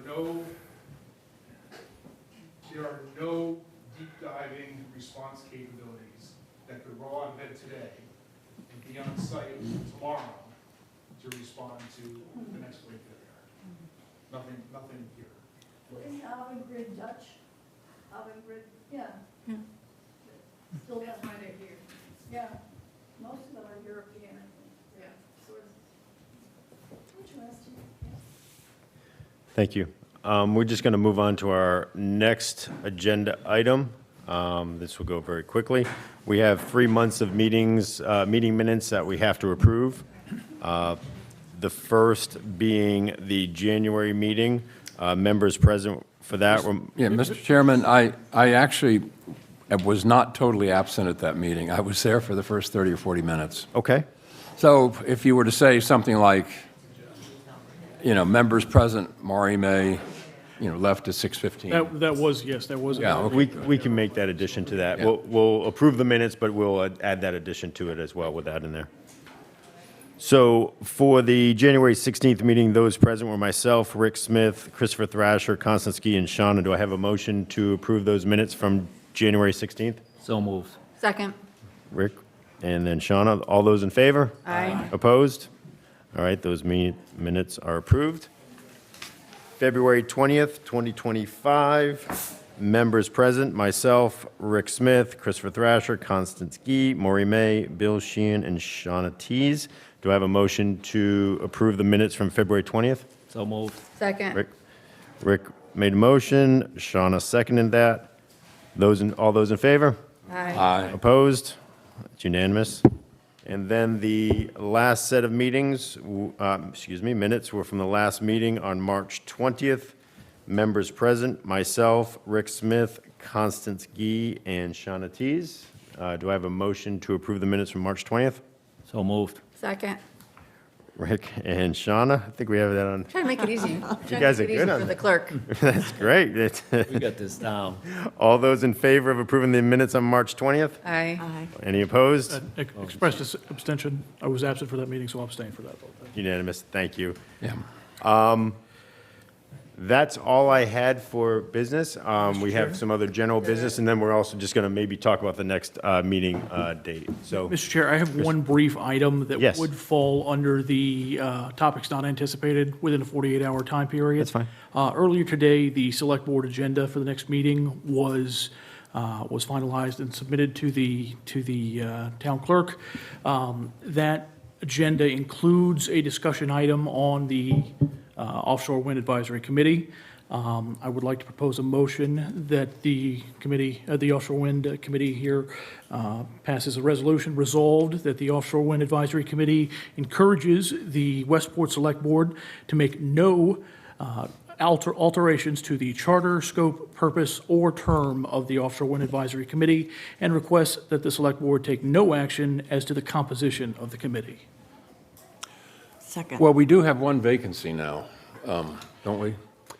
so John Bullard did resign. There is no resignation in that letter. There's no resignation. No, the Okay. letter, and so I'm a little confused with respect to that, because when I did watch the planning board meeting, that was part of the motion that the planning board would resign and then obviously ask for an indefinite recess until a project became available in Westport. So that may be something we have to go back to the planning board because it was a motion. So this letter did not include a resignation Right, okay. of John Bullard, so. And if I may, Mr. Chair, the Select Board the Select Board created this committee, created the composition of this committee. The Planning Board representative was part of the creation of this committee. If the Planning Board chooses not to participate, that's on the Planning Board. So we don't have a vacancy. So technically, we do not. We do not. That's my thought. I just want to comment. So I put together the agenda for the meeting. So the reason that I put that as a discussion item is because the Select Board was in receipt of that letter that we read earlier.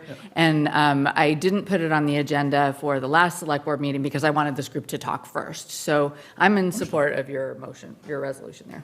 Okay, so Christopher made the motion, Shauna seconded that motion. So one more think item. If we do go to a less regular schedule, is that part of the original charter? I think the original charter says monthly or as needed, and to me, if the committee says the quarterly is as needed, that falls within the scope, or that falls within. Okay, I'll let it go. It's, committee meetings are, you're right that it's in the charters, which is unusual for most of our committees, but generally it's the discretion of the chair anyway about whether to call a meeting or not. Okay.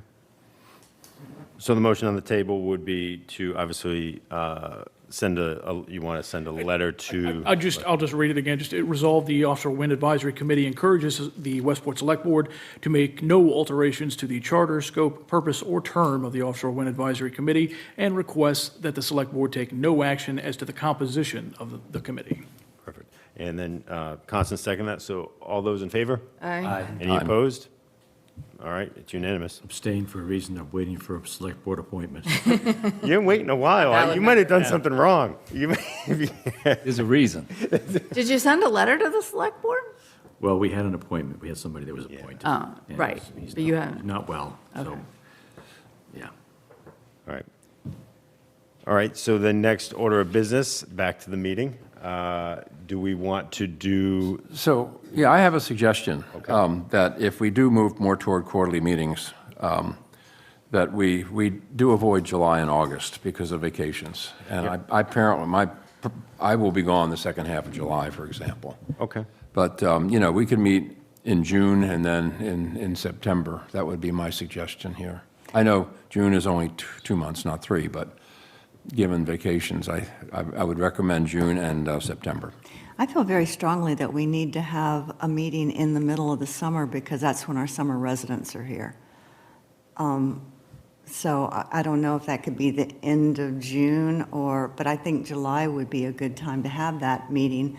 Sorry, you're on vacation, but I don't know. I mean, I would think that we would want to have at least one meeting in the year where summer residents. Well, late June might gather some summer residents. Well, Mr. Chairman, I would Residents. suggest that we schedule a meeting for September, and we do have the as-needed clause. If something pops up between now and September, then you call a meeting, and we bring that meeting forward. But I would suggest that we pick a date somewhere in September, and that's going to push us out. We can go quarterly from there, but again, as needed is as needed. Wait. I didn't vote for that. You're saying we'll just do it as needed. I thought that the minimum that we would be meeting would be quarterly. Correct. It is April, May, June, July. That's 3 months. That would be quarterly. And then August, September, October. October is a good time. So we could start up that pattern as of tonight. That's what we voted for, and have a July meeting when our summer residents are here. So, Mr. Chair, I'd make a recommendation, we could pick a fiscal quarters, right? Because we're technically already in, We're in- we're in a quarter, so we're in the a next quarter. quarter would be So- September. If- Not the fiscal calendar for the, What is it? You want to go fiscal? for the town starts in July 1. So you're going off of fiscal, not calendar? I don't know. Either way, it's quarter. I support a July meeting. I think we should have a, Can we do July it in the first 24 half of meeting. July, please? Oh, well. I think it is important that we have a summer meeting. I think we could probably figure out the first couple of weeks, maybe not the first week, since that would be 2 days before the 4th of July, but say the 9th of July. Or Or, excuse me, the 9th of July.